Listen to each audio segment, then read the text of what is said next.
You're listening to Tara Lynn's A Geek Saga podcast. This episode features audio from a previously aired live video webcast.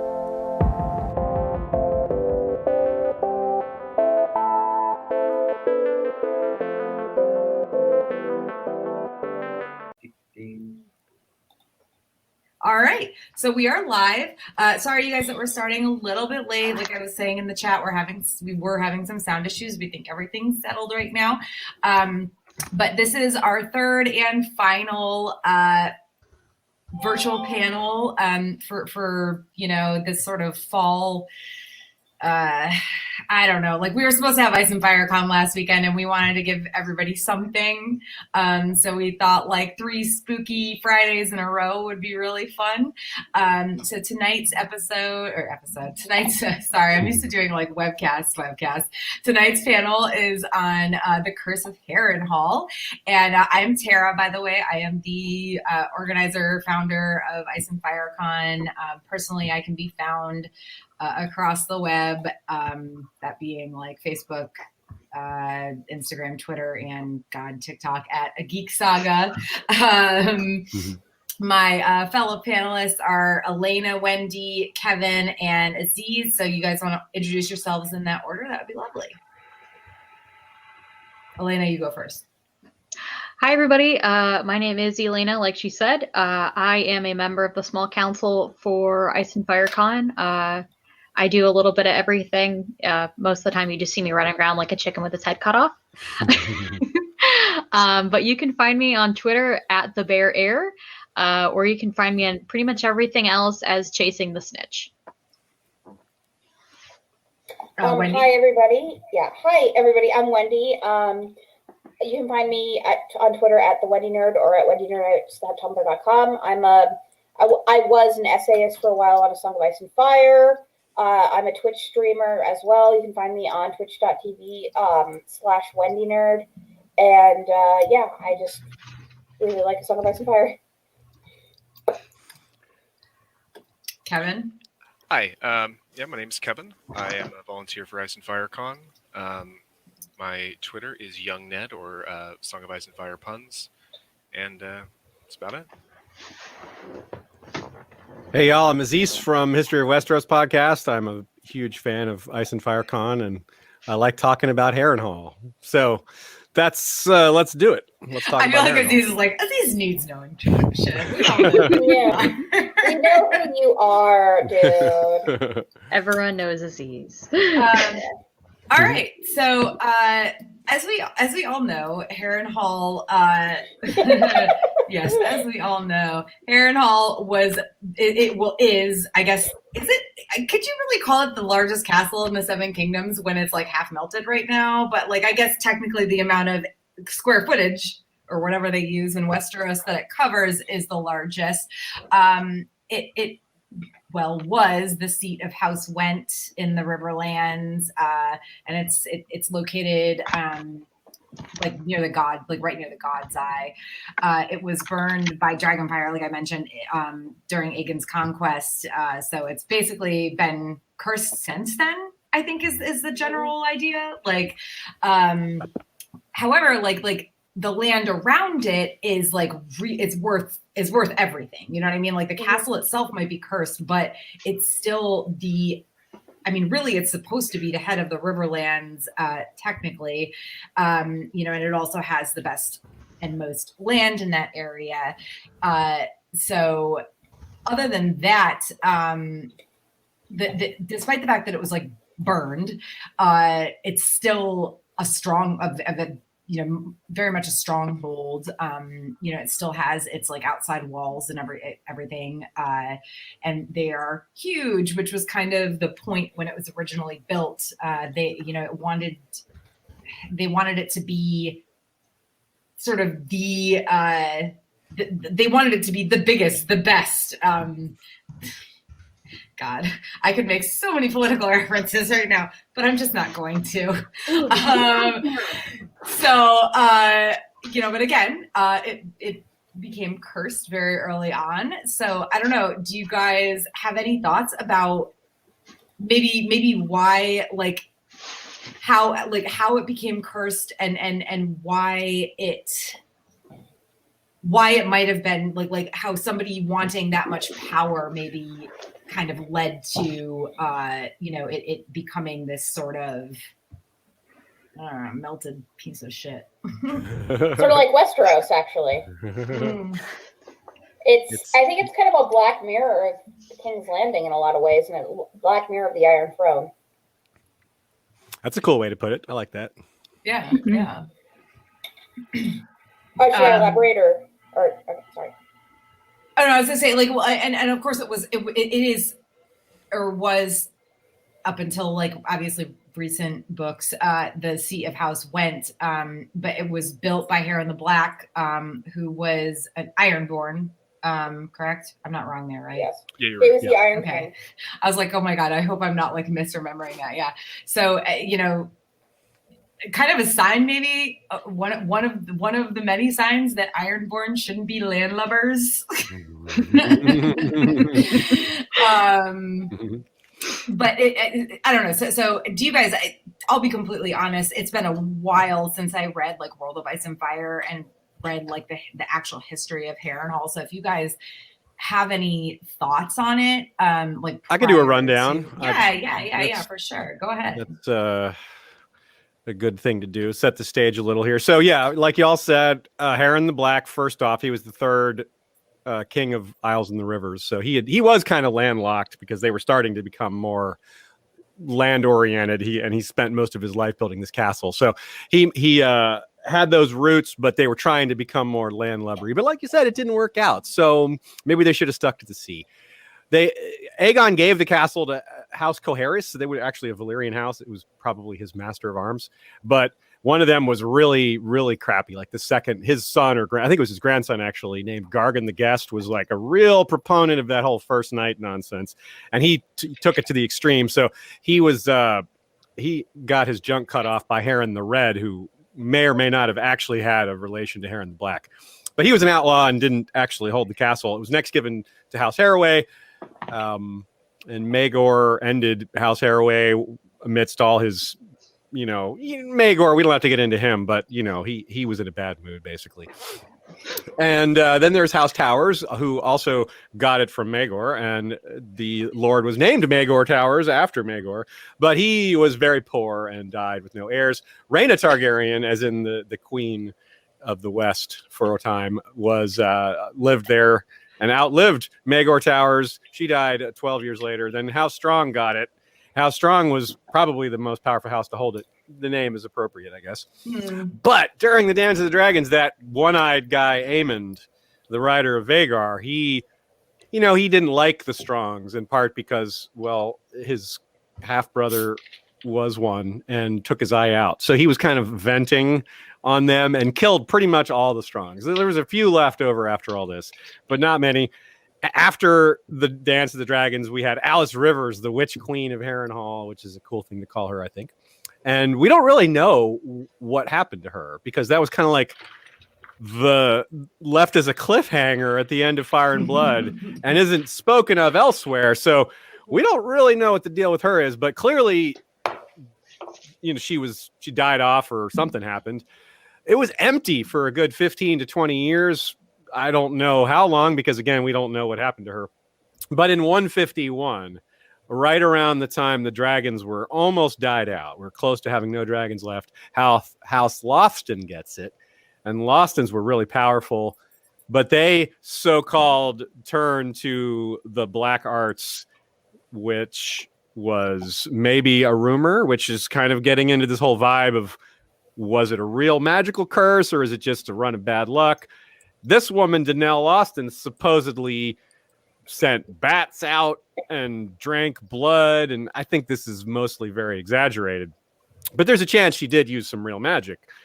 And so her line was ended. They were kicked out for dabbling in this dark magic and such. And that was around 230, so we're getting pretty close to the time when some of the elder characters were born in the books. Catelyn's mother was a Went, and that's the house that took over next. And the Wents were household knights of the Lostons, so they kind of got a piece of of what was left over there. But they weren't very. They had the lands for a while, and if you guys recall, something very important happened before the books, which is the tournament of Harrenhal, and the Wents were the ones who oversaw that. But while they were overseeing this tournament, let's not forget that one of the Kingsguard was Oswell Went, and he was one of the 3 at the Tower of Joy. So, as a side note, it's kind of interesting that Ned kills his own child's ancestor when he's at the Tower of Joy. And then, of course, Tywin grabs it during the War of Five Kings, and the only surviving Went woman who is poor because they lost lands after Robert's Rebellion because they fought for the Targaryens, as we just, as is evidenced by Oswell Went being one of the Kingsguard and being on the Tower of Joy. So they became very poor. They couldn't. It's kind of like being house poor. They had this big ass castle, but no way to afford it. And that's when we get into real A Song of Ice and Fire. Tywin gives it to Amory Lorch, who was eaten by a bear. Roose Bolton has it, gives it to Vargo Hoat, who was eaten by himself. And Gregor Clegane. Which we talked about 2 weeks ago on the cannibalism. Yeah. It's a good segue into Canada. Yeah. You're right. You guys set this up nicely. And then we have Polliver, who held it, and we know he was killed by the Hound. And now it's held by Bonifer Hasty, who's not the Lord. He's just the Castellan, but he's of the Holy Hundred. So they're like really religious. But technically, it's Littlefinger's castle, but he's never been there. And let's not forget that Janos Slynt technically was Lord of it too, but he also never got to go there. Right? And I mean, honestly, that speaks to the fact that like you don't ever actually have to physically be present there for you to get screwed. And I mean, Roose Bolton right now is the only person who Roose Bolton and Peter and Baelish are the only people who have held Harrenhal who are still like alive and well. Right, right now. And most of them had bad deaths. Like Polliver's was instantaneous. Tywin's was like, insulting and embarrassing. Maybe it wasn't. It was quicker. But Amory Lorch by the bear and Vargo by himself and Gregor is, I don't even know how much pain he's suffering. But that's a whole nother topic. So I mean, and by the way, technically like Lord of Harrenhal or anything. He just held it for Tywin, right? Yeah, Castellan or whatever, or not even Castellan, but again, like Tywin was literally shot while he shat. Great alliteration there. Considering the fact that we empty our bowels when we die, it's a very convenient place to die. True. It was nice of him to leave no mess for the servants there to clean up. Which I'm sure he was very concerned about.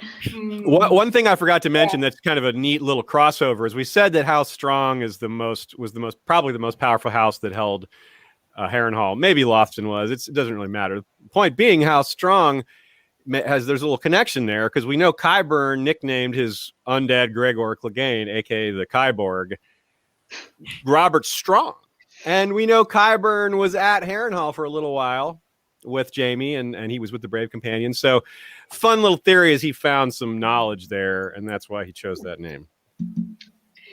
Yeah, but is that in and of itself like is that like an additional curse? You know what I mean? Like it's the curse on the realm that this place like thematically this Harrenhal, what Qyburn may have discovered at Harrenhal is what enabled this horror to be unleashed on the world. So it's a little bit of a indirect way to get there, but I think you can make it. And also it was a concentration camp for a while, basically. Oh God, yeah, you're right. Yeah, that's very true. It was a concentration camp. So there's that. It reminds me of like a lot of times, like it reminds me of sort of like a Castle Frankenstein type of figure, because so many like horrible supposed things are, I guess, experimented with. Because you brought up Qyburn, and the same thing has happened in Harrenhal allegedly, but also actually for like generations, where people go and get tortured in horrible ways, and all sorts of fucked up shit happens there. And I like to think of it as both like a microcosm of the Riverlands, but also like a black bear of like the Iron Throne and King's Landing. Because the Riverlands is very similar to Harrenhal. Like we talk about how it's this big ass castle, but it's a pain in the ass to take care of. And also, it's surrounded by incredibly valuable land. It's because of the value of the land, really, that everybody fights over it. Well, guess what? That's the case of the Riverlands. The Riverlands are constantly being torn to shit. In every single freaking war, it seems like the Riverlands always gets torn to shit the most. And it's at the very center of Westeros. It's a place where everybody fights over, and maintaining it is not easy because it keeps getting torn to shit. And also, if you notice, like, if you look at the history of people who've held the Iron Throne, this is the Black Mirror of the Iron Throne part, or Black Mirror of King's Landing part. Like, everybody's, like, in recent years, everyone who's held the Iron Throne has had horrible things happen to, whether they hold the Iron Throne in name or hold it as, like, being the power behind the throne. So even if you're, like, not even king, if you're somebody like Tywin or Ned, you come to a horrible end if you're wielding the Iron Throne. And just like the people who wielded Harrenhal, well, they got fucked over and have had horrible ends as well. And it all comes down to me, like, my theory that there is a curse at Harrenhal, and it probably will only end, or at least the curse on the land will only end after King's Landing is destroyed. Ooh. Yeah, I really like you said earlier, the idea of Harrenhal being like a black mirror. It's like Harrenhal is the place that everybody like knows is cursed. You know what I mean? Like the bad things that happen to them are obvious, but nobody really ever thinks about the Iron Throne. And yes, there have been some good kings that sat the Iron Throne and everything, but there's always there's very few of them, and like very few of them.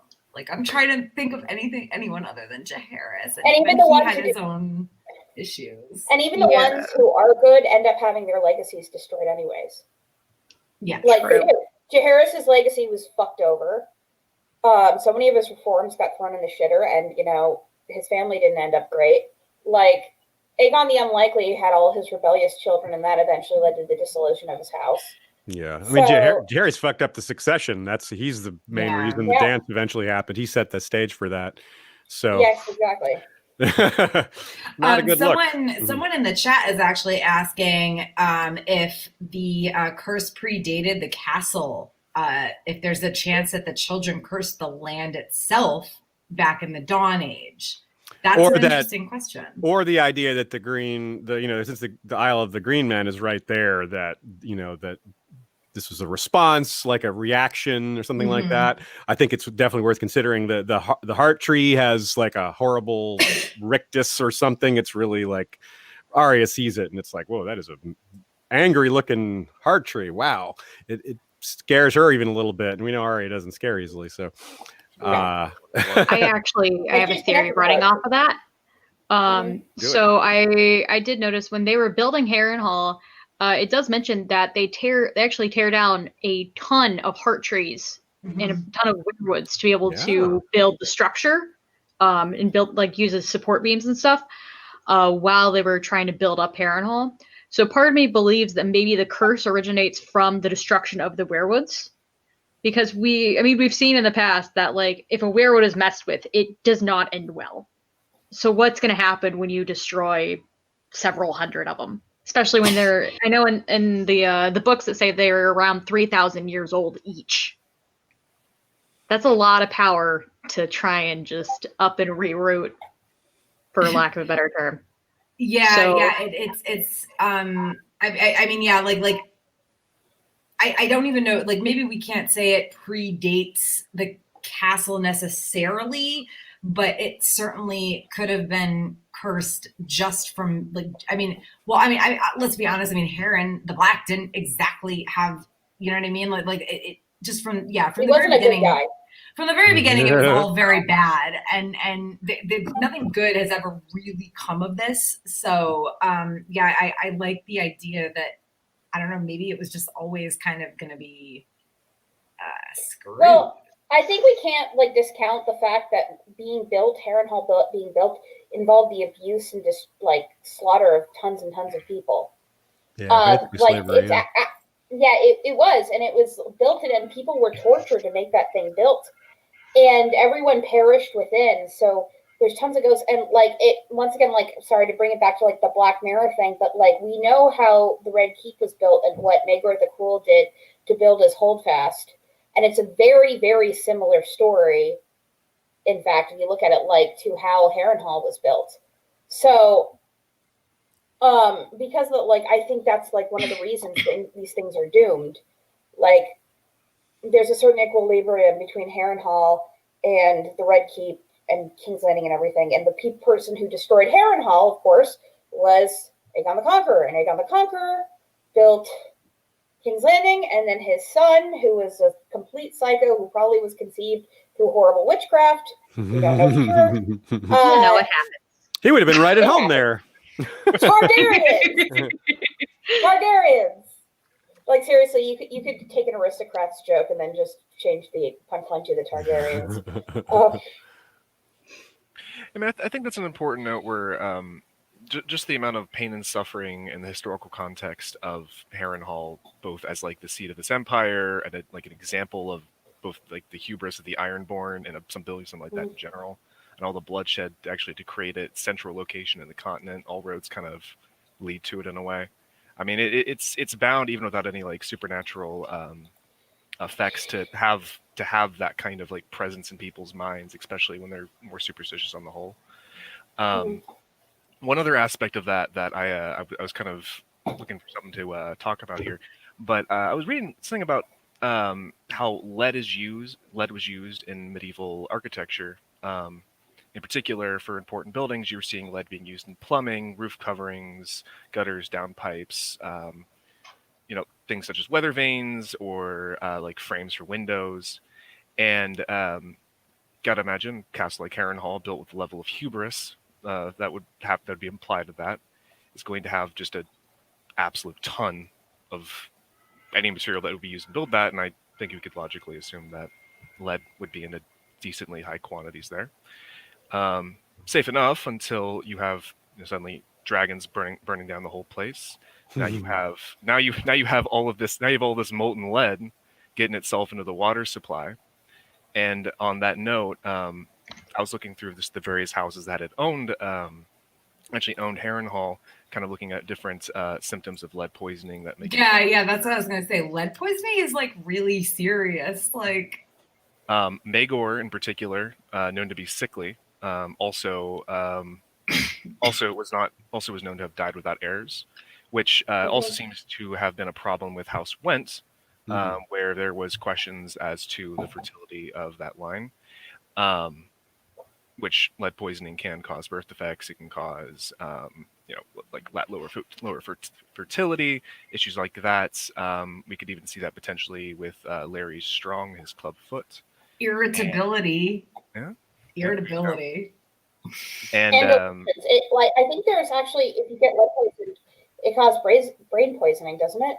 Yes, which I was going to say with in particular with what's her name, Lady Lothston, who's descent into madness. Kind of tying that to there's the lead crime hypothesis linking like high lead exposure as a child to like later life irritability, anger, like crime and all that. And I think at least part of the Curse of Harrenhal can be attributable to having like just a lot of lead in that immediate area, probably in their drinking water and in their soil. Right on. Yeah, that was, to be honest, that wasn't really something I ever thought about. But as soon as you said it, it's like, oh yeah, God. Like I mean, I have not had lead poisoning, but I work in the medical field. I know the extent that it can go to. Like that's, yeah. So if we want to get a little bit more supernatural with the theories, we can compare what's happening there.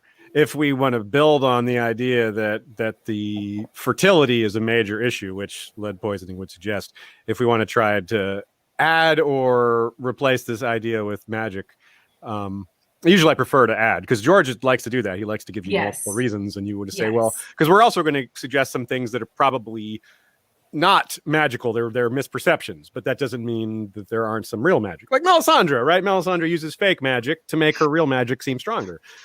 Euron does the same. So it's a very well-established concept. So take Ashai, for example, which has there's apparently no children there at all. And there's these strange issues with what's going on in their water. And it's on a higher scale, of course. And if we imagine, then there's the Shadowlands to the east of that, and the Ash River. And it sounds like maybe some place that was also destroyed by Dragonfire a long time ago, and maybe something else happened as well. Something magical, clearly, because it's just been like that for thousands of years. So if we compare the circumstances, and especially focusing in on the lack of children over there, and this is a smaller scale version of that, then we can blame Dragonfire, or the combination of Dragonfire and seeping, the intensity of it causing reactions and seeping poisons, or something like lead is a great example.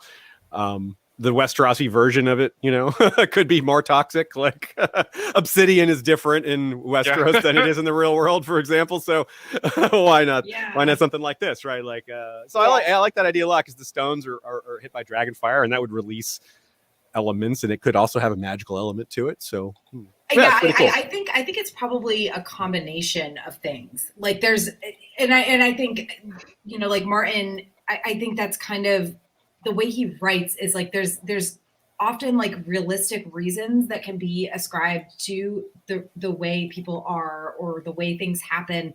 But that doesn't mean that there's not also supernatural things happening at the same time that they all kind of like meld together and make it just more than it would have been if it was just lead poisoning, or like, and also that's kind of, personally, that's why I love the way Martin writes and what he writes, is because there's always realistic stuff that's included in, and I was actually talking about this on a webcast the other night. Like, it's I as much as I love Lord of the Rings, like Lord of the Rings is very just straight up like high fantasy. Like what Martin writes is like realistic, like it's high fantasy, but it's also dark and realistic. And that combination of a real life thing that we know about, and also just the additional, like, well, obviously there is a supernatural curse, whatever, regardless of the reason for it,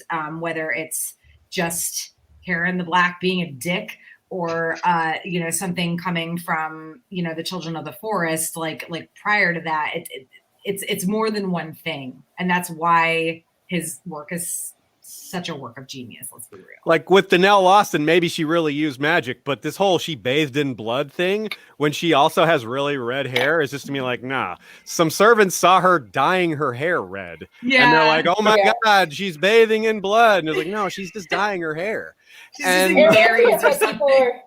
we see how, and she's a woman in power, so Yeah, that does not help. Well, it reminds me of what people say about Daenerys. They say that she bathes in blood and has sex with animals, and she's basically Ilsa She-Wolf of Marine, because she apparently like has sex with men if they don't satisfy her. She cuts off their balls and stuff like that. Like it's there is like a certain level of like matrilinealism. Yeah. You got to get that wop, wop, wop, okay? I will find a way to bring everything back to pussy eating. Sorry.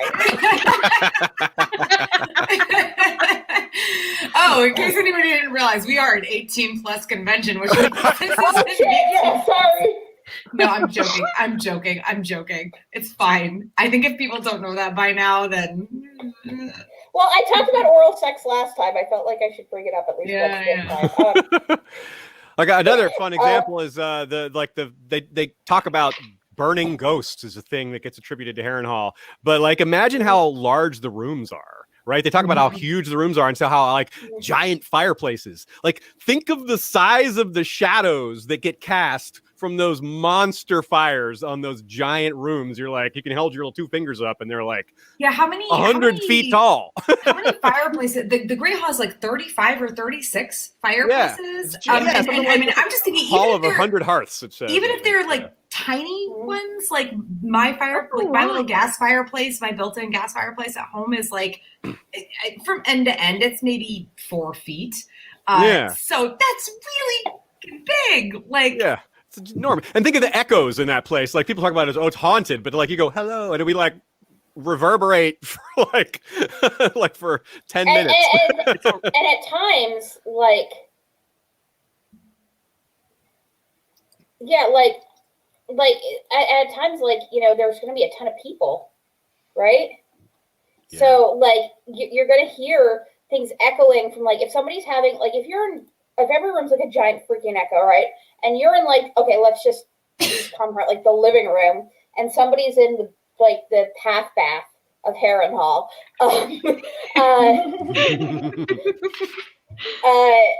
And they're talking in the half bath about how they want to kill their husband because he left the toilet seat up again or whatever. You're going to hear that in the living room of Harrenhal.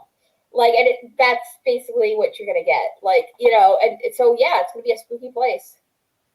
Yeah, bottom line, without anything else, it's just a haunted house by itself. Well, I mean, and we know from Arya's time there, of course, like the things that she asks Jaqen for, that he then makes happen one way or the other.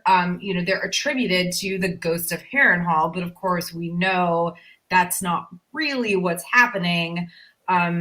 Do I believe, I don't know, do you guys believe there is a ghost of Harrenhal? Because, like, personally, I don't. I do believe that it's cursed in a way, in one way or another it is cursed, but I don't think there's any actual ghost. Yeah, like not like a Casper of Harrenhal or something. Yeah. Well, I mean, and also, like, when in the series, you know, like the ghost of Highheart, or, you know, like these are never actually real ghosts. You know, we don't see like unformed, like, spirits in the series, unless I could be misremembering, but I don't think we do. Qyburn barely raises the concept, but it's not really. It's kind of like vague. He says that one time he's like, I could smell this woman that I knew, like I knew she'd been in the room and like the seat was warm, but it's like, that's the closest we ever get. So it's extremely vague, and that's as close as we get to it. So yeah, and he wasn't talking about Harrenhal either. So no, and also I feel like you know, like I also feel like some of that could be the sort of magic that he immerses himself in. could be. That not necessarily that he's like seeing things or smelling things or whatever because of that, but I feel like, and I, again, like, I could be proven wrong here. Like, Martin could write something into one of the next books, or, you know, literally any one of the next books, including the second part of Fire and Blood or whatever, that proves otherwise. But I feel like he tends to stay away from the idea of there being an actual like ghostly spirit type situation. It's hard to imagine that adding to the story in any way. Like, what? Yeah. That would be kind of weird. Like, what's he going to do with that? Yeah, like, again, it brings me back to Lord of the Rings again, when Aragorn goes and gathers up the ghosts, you know, for the final the fight at Minister. Oh my God, Gondor. It's Minister. whatever. Yeah. Minister. Thank you. Like I just feel like there are. Martin draws so much from other, you know, fantasy works, but like that is one thing that I feel like we can, at least to this point, we can be pretty sure of, that there are no straight up like spirits haunting places. So the curse of Harrenhal has nothing to do with ghosts or the so-called ghost of Harrenhal. It is just because this place is a dark and awful place that has had just not very many. I mean, really, not very many good things happen. Like, even the families Nothing that good happens at Harrenhal. Like, even the families that hold it. Nothing good happens at Harrenhal. Even the stuff that, like, people try to romanticize and, like, among the fandom actually leads to a lot of bullshit. Like, I know some people really hold the love story between Rhaegar and Lyanna close in their hearts, but actually it was a bloodbath. Kind of a tragedy. It led to a bloodbath. Yeah. It's kind of like whenever somebody romanticizes Romeo and Juliet, it's like, you know, they were like 13 and like 6 people died in like 3 days, right? Like, this just is, and it's not a thing. This is a little bit of an aside because it's not about Harrenhal specifically, but I like the question. Oh my gosh, I'm not going to read the Aikenhead. I'm going to call this person Aikenhead because their name is very long. What about the Night Fort? The allegedly haunted castle of Westeros. Is it superstition? But that is a world where magic exists, and there is a sentient weirwood door or weirwood tree door underneath. So do we think that do we think that proves that there might be like spirits in this world? Like I personally still think there's some sort of actual explanation for that, but I don't know. One thing I wanted to bring up was like, I know they kind of a little bit ish touched on it in the show, like when Bran does like his flashbacks and like he sees like his dad at the Tower of Joy and he says dad and he's like what? So like maybe if we're going with the ghosts aren't real for this universe, maybe we do still have like that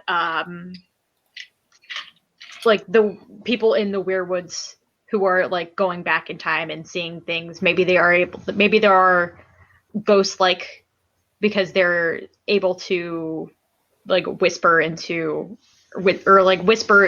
this scene or into different moments of time that make people go, oh shit, that's a ghost. You know, I guess it might make sense. That's an area where the three-eyed raven would be looking in.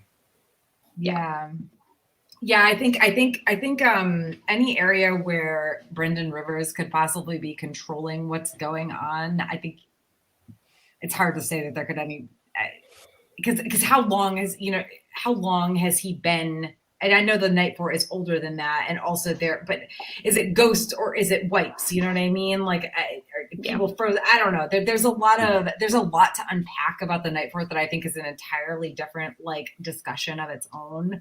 And I still don't necessarily believe that it's a straight up like ghost story though, you know? Mm-hmm. So here's another funny thing to consider as far as what's coming that is not unlikely. And it will add another dimension to the notion of a curse is okay. So we have the notion of Tyrion killing Tywin, right? So that's a son killing a father. If we talked about who is still left from the people that held Harrenhal, and Roose Bolton is one of them. Well, who is probably going to kill Roose Bolton? His son. So that would be two cases of very recently where the son kills the father, and the father held Harrenhal. Good for her. Yeah. We'll see about that. Very good for her on anybody humiliating, murdering, torturing, doing, or embarrassing Tywin. Like, yeah, doing God's work. Tywin was a military genius. Shut the fuck up, no, he wasn't. I will be completely honest. The only I don't love Tywin, but also like you gotta respect the game, y'all. It's like Tom Brady. No, I don't. I did an entire panel with Aziz. Aziz, you were there where I tore into Tywin's legacy, like that giant, like you remember in Labyrinth where there's that giant cutting machine that goes through the, like that's what I did to Tywin's legacy. I tore it the fuck up. Dude is quite a hypocrite. I will be completely honest. The only thing I want in life is to have Jaime and Cersei be Aerys' kids. Just to fuck over Tywin. That is all I want. Well, then we would have a like, third I know father, it son makes no killing sense. father. I know the timelines don't match up, but that is literally all I want in life right now. Yeah. It doesn't make any sense. Any more than Tyrion being a super Targaryen makes sense, which it doesn't, by the way. Damn, just shots fired. Sorry, Shots fucking fired. I keep coughing. Valyrian like I'm steel just hoping bullets. I don't have COVID over here. What I really like to see is Sansa possibly harbor, because she is a Went and she's also Peter Baelish's daughter now. That would be fucking awesome if she harvests what she can from Harrenhal and marches north with what she could glean from there. That'd be pretty fucking awesome. You guys remember the Sandor quote? Which okay, the line where he's talking to where they're right before they have the fight at the end of the Crossroads, Arya and Sandor versus Polliver and them. They're talking about, they're trading news before that, and the quote is, "The Northern Girl, Winterfell's daughter. We heard she killed the king with a spell, and afterward changed into a wolf with big leather wings like a bat." Well, there you go. The Went sigil is a bat, and of course, wolf. She's a Stark, so that's pretty cool. And that's it. Which would have been great if that were actually happened. Yeah. I know for Inktober this year, Sandrixian actually did an artwork of that, and it was really, really neat. It was really pretty. Yeah, that's so cool. Yeah. Shout out to Mallory. She's adorable, and I love her. She's the best. Yes, we all stand Mallory. While we're at another quote here, this is a reference to what Kevin said. Jamie has that quote where he thinks, "God, I hate." Or hang on, I had it here a second ago. But I hate this bloody castle. Harrenhal had seen more horror in its 300 years than Casterly Rock had witnessed in 3,000. Yep, even he knows. Jamie, 3 apiece for pros. Jamie, I love Jamie so much. He's not the brightest bulb in a 4-pack. Or 2-pack. He's trying his hardest. He's doing his best. That's all we can ask. I did highlight this comment a moment ago from Isabel saying, through Sansa's Went heritage, she can be seen as a rival for Harrenhal, which Baelish, owns right now. And then Chloe Eliza, not Chloe from Ice and Fire, Chloe, like our small council member, and not her. Chloe Eliza said, same with Arya too, which makes her time in Harrenhal like all that more interesting. Now,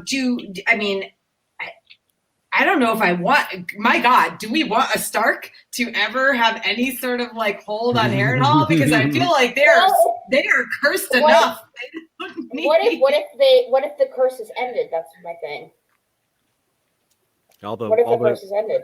All the walls just turn green instead. Like, okay, looks better now. But I brought up, I think King's Landing needs to be destroyed. If King's Landing is destroyed, the curse of Harrenhal may be alleviated. What if at the end of the series, and because I know it's been proposed several times, like who ends up on what thrones, with Sansa ending up, that's the point, right?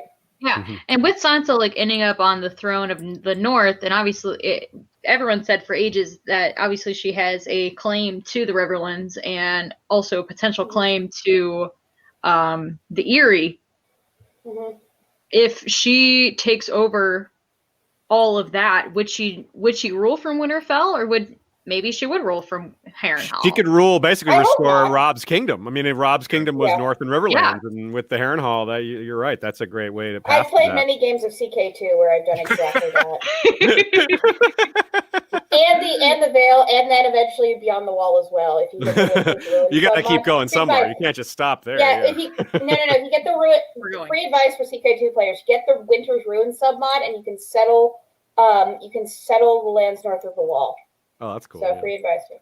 I can't wait to make this mod for CK3. Yeah. One day. I wonder how they're going to do that, though. It's going to be a lot more complicated. CK3's got a pretty good map maker, but the point I want to get, the one thing I would ask is, who would have, that we currently know is alive right now, just the willpower and the sheer hubris to try and rebuild Harrenhal? Ooh, rebuilding it. You know what? I think Arya could do it. Well, probably. I mean, if it's one theory out there that I think has some merit is the idea that it will be a place where humanity gathers if the others have advanced really far south, especially if you take Daenerys's vision of melting an army of ice on the Trident or whatever. So Harrenhal's right there. It's big enough for like everybody to pack in there. So if something like that happens, then well, that's a kind of a thematic or climactic situation, I suppose. And you get also, if we think about the foreshadowing potential from a place like the Dance of the Dragons, where Aemond and Daemon fight over where the D belongs, over the God's Eye there, and the two dragons die right there. So there's just lots of things pointing to Harrenhal being important in the historical foreshadowing and in the foreshadowing in the books. It's like the number 4 most visited location. Like we have Winterfell, we have King's Landing, we have the Wall, and the next would be Harrenhal. Like that's the place we've seen the most, besides those top 3. King's Landing, Winterfell, the Wall, and then Harrenhal's next. I never thought about that. Like I never realized how much time we've actually spent at Harrenhal. Yeah, almost like a ton of different POVs have been there and all that. Yeah. Like I knew about all the POVs that have been there, and like I know all the chapters and stuff, but it wasn't until you're like, yeah, it's like number 4, and I'm like, wait, hold on. Yeah. Well, I think it's interesting that the Riverlands are so important. I feel like a lot of times people like to discount the Riverlands for some reason, even though at least 30% of the freaking series Yeah. occurs in the Riverlands. Something's totally in the Riverlands. And like a bunch of the POV characters are Tullys by blood, if not in name. So like all the Stark kids are half Tully. And also Quarter Went. As we've discussed. You know, and we've got Catelyn, of course. Like it's the Riverlands are just this huge battleground for everything.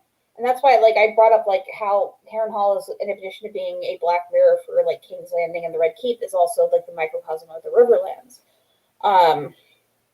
So, yeah, like, it's so important, and it's so, like, vital to everything. Also, it's where so much stuff began, too. Not just in terms of, like, the main conflict, but, like, a lot of the inciting incidents. It's where, you know, Robert's Rebellion happened. It's, you know, it's vital. It's where they had the Great Council after. Yeah, the Great Council. Yeah, it's true, and that's going to be like. There's a decent chance it's like Great Council is one of the huge things that is foreshadowed in history that hasn't happened yet. We saw it at the end of the show, so it's like, there's probably going to be a Great Council. Yeah. At the end of the show, it was like the mini council. It'll be greater probably in the books. The great. Sit down, Uncle. It'll be great in the way the Wonderful Wizard of Oz was a wonderful wizard. Okay. And if King's Landing is more thoroughly destroyed in the books, then Harrenhal would be like a decent spot to do that again. So yeah, like you're right. There's so many events set up there. The tournament, the Night of the Laughing Tree incident. Like, it's so rich. And literally nothing good ever comes of these things. Literally nothing. Like, can you name one good thing that came from Harrenhal? No, and that's really important, right? Like like we talk about whether the curse is real or not, but like Westeros thinks there's a curse, and that has power in it of itself. That belief, that power of belief that everyone pretty much thinks of it as in that light means it's somewhat true, even if it's not literally true. Just the power of belief makes it that strong. I mean, I'll be honest, like personally, ghost or no ghost, and again, I don't think there's a ghost situation going on. I do think there is a curse because I agree that the power of just everybody believing that it is cursed is one thing. There are things that happen there that like it is I don't know. Like there's no way really to describe it other than that it has to be cursed. It has to be like some things that happen are kind of obvious. Like honestly, like everything that happened with like Vargo Ho and whatever, like the things most of the things actually that have happened in like the recent books, that's one thing. But it's like even the family that held it the longest came to ruin, you know, like and again, like the tournaments that have been held there led to nothing but bad things. So I just feel like, the curse itself has to be a real thing. Why it came about or exactly when it came about is contestable, I suppose. But I do think that, you know, this is still a fantasy world and things like curses do still kind of exist, I guess, in my opinion. One thing I wanted to add to the conversation a little bit earlier about anything good that might have came out of Harrenhal might be a bit roundabout, but I think you could argue that like the destruction of Harrenhal was really the moment that the Targaryen dynasty really gained the kind of legitimacy necessary for them to really turn Westeros from a collection of warring kingdoms into an actual empire, more or less, or overlord king, high kingdom, whatever you want to call it. Of course, that's arguable, but it definitely did probably on the whole make Westeros far more stable and having a lot less bloodshed.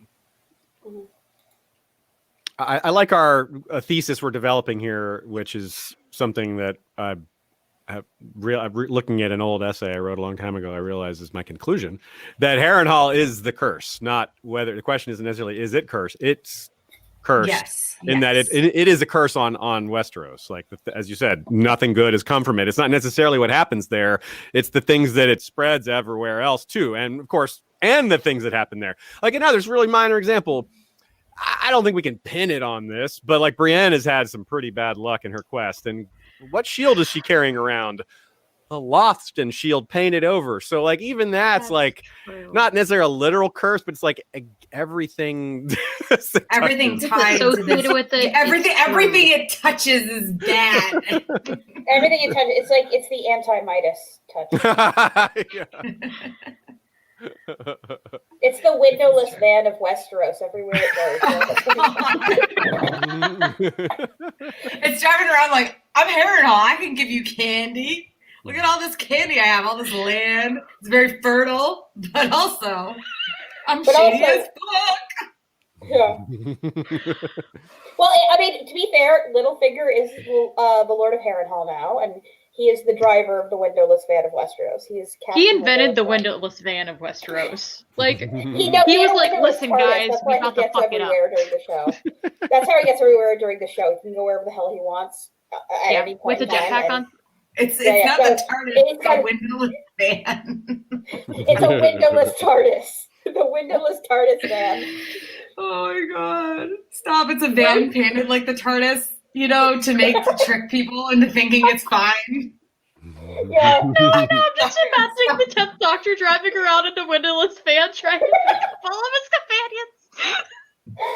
I'm sorry, you guys. I've got very little sleep this week. I'm giddy right now. I think it's improving things. It's making it a lot more interesting. I mean, honestly, I love like just continually evolving these stupid fandom things that we come up with. So I don't want to actually stupid. They're not stupid. We're all super. They're just intelligent fun people. Yeah. Oh God. I want to highlight this comment from John Hagee, but I'm just not going to because it's super. No, whatever. I don't care. There we go. The Biden. Okay, but that is true though. Nice. That is it in like mythology. That is true. The 2-pronged fork is the sign of Hades, and the 3-pronged fork is the sign of Poseidon. Okay, cool. Right. And I mean, I guess like. Poseidon is a Viking. So, like read a book. He is. Okay, so let's be real here. None of the gods are straight. All of them fuckers are gay. No, Hades, I'm pretty sure was actually straight because he never cheated on Persephone. Aggressively straight. Aggressively He's straight. trying his best. Zeus is probably aggressively straight. Yeah. Zeus gets that. Even when there isn't a WAP, he'll rain on the latest WAP with a shower of gold, and it becomes a WAP. So Lonely Cat says Harrenhal towers look like melted black candles, which reminds them of glass candles and magic. Good. Smart. Interesting. Which is a very interesting thought, especially of what we, with what we know about the black glass candles in the Citadel. Yeah, the idea that they're made of obsidian, they're frozen fire, and the fires mysteriously appear in these towers, and people are burned to a crisp. Yeah, there's some thematic crossover there for sure. I did want to say shout out to Isabel in the chat because she's like laying down a bunch of really interesting facts. Like Wentz IRL is a surname. Highlighting her stuff. Yeah, she's like shout out to you.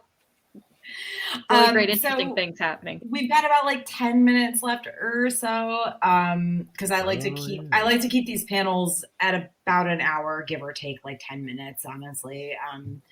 But so, do we have any last thoughts on the curse itself, like, or I don't know, whatever should it be called something else? Like, I don't even know at this point. Well, the windowless van of Westeros. Yeah. If we build a little more on this whole, like, it is the curse itself, or it is a curse, if not the biggest curse, then we kind of summarize all the things that make it that by focusing on the things that Westeros considers the worst. Does it reflect or inspire or include kinslaying? Absolutely. We've discussed that, and there's more examples of that. Does it involve cannibalism? Definitely. Does it involve treason? Again, absolutely. There's all sorts of flipping and back and forths, and does it involve like black magic as well? Dark magic? Yep. So Does it involve hair care? Yes. does Does it involve strong, sexism? powerful women? Yes. Yes, it actually does. There's actually a thread of women ruling in Harrenhal too. Yep. Yeah, it's got That is everything. So it's like George packed all the like dark themes in there, like kinslaying, tragedy, curses, like all of it. So yeah, like authorially, we're on the pattern is pretty strong here. Yeah.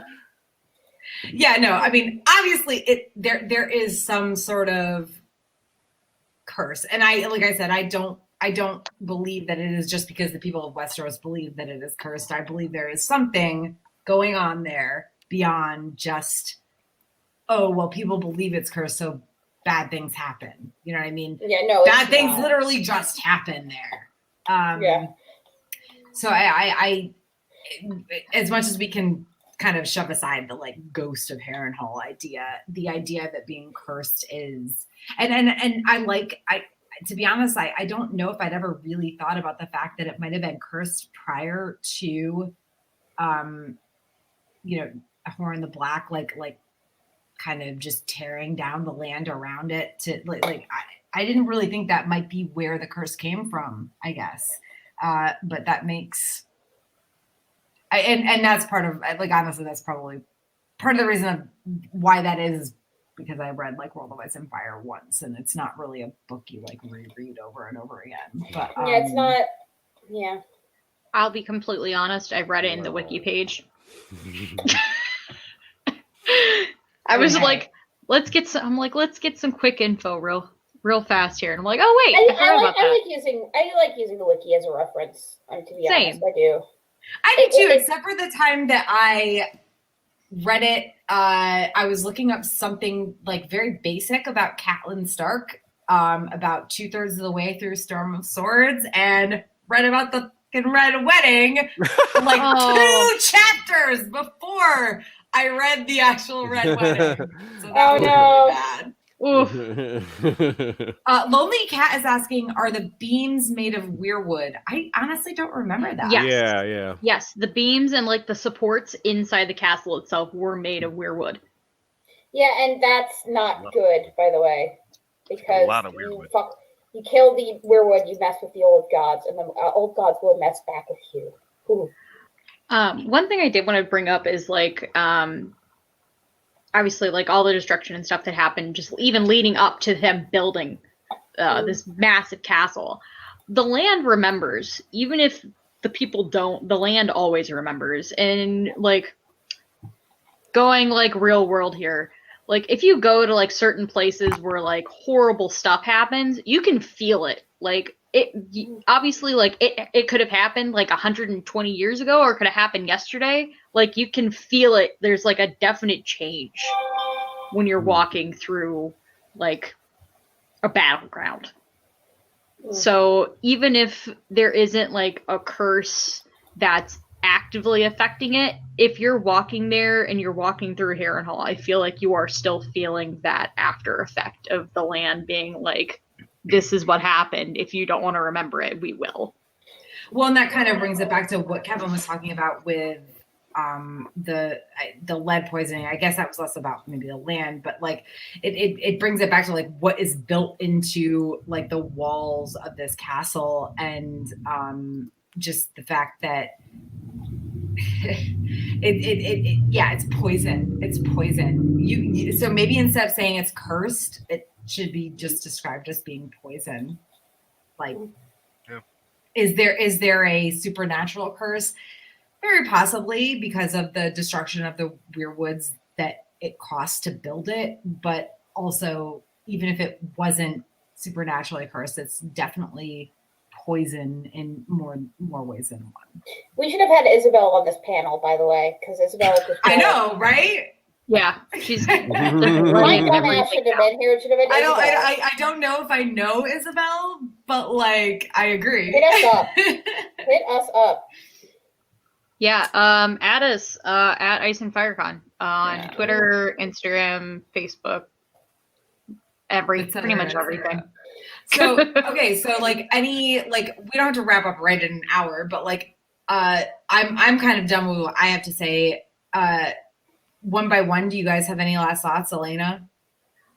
I don't really have anything else to add on. I kind of like laid down my theories, my interesting random facts.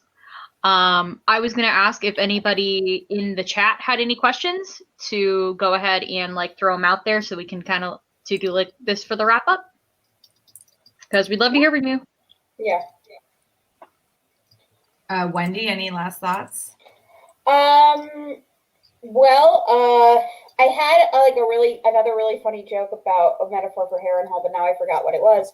So I'm just gonna head that off. Maybe I'll announce it on Twitter. So just follow me on Twitter. All right, Kevin. I leave on this thought. Harrenhal was really built by a horrible person. Oh my God, I thought you were gonna say something really. Like just stupid and joking right there. I was like waiting. I was waiting for like a dumb joke, and I was like, oh, it was. He did a low key. He definitely did. It was a low key pun. Stupid person. Yeah. I was waiting for something bigger, like more explosive. All right, Aziz, this way.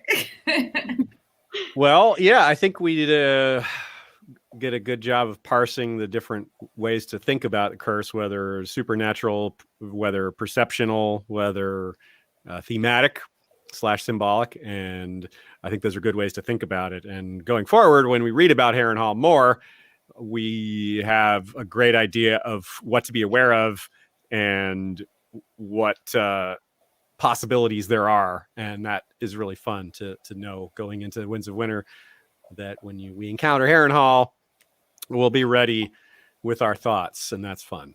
It's good to have it all down. Yeah, I do love the idea of it being a sort of one of the places where they make some sort of stand or last stand. I don't know if that's a good thing or not, honestly, because may not go well. Yeah, it may not go well. There's a lot of destruction between the wall and Harrenhal. Then it'll get real ugly.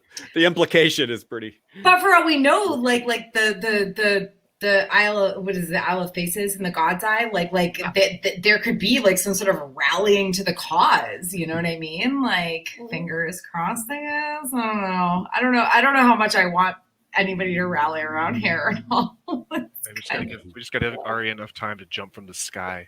It's like rallying around the Red Sox before they broke that curse, All right. Well, I'm going to end this because we're right a little over an hour. Thank you, everybody, for watching and for all of your lovely comments and input. And thank you guys for joining so much. We will, maybe do some virtual content. Definitely not for the rest of this year, no offense. But, leading up to hopefully Ice and FireCon 2021. So please support them. Fingers crossed. Wear masks, wash your hands, use hand sanitizer, stay safe, social distance, etc., etc., etc. And don't get cursed. Yeah, don't get cursed. Don't get blood into your mortar. All right. Thank you, everybody, for joining. Good night, y'all. Thanks. Bye, guys. Bye. Thank you for listening to Tara Lynn's A Geek Saga podcast. If you like what you heard, please check out my website, ageeksaga.com, or consider supporting me on Patreon at patreon.com/ageeksaga.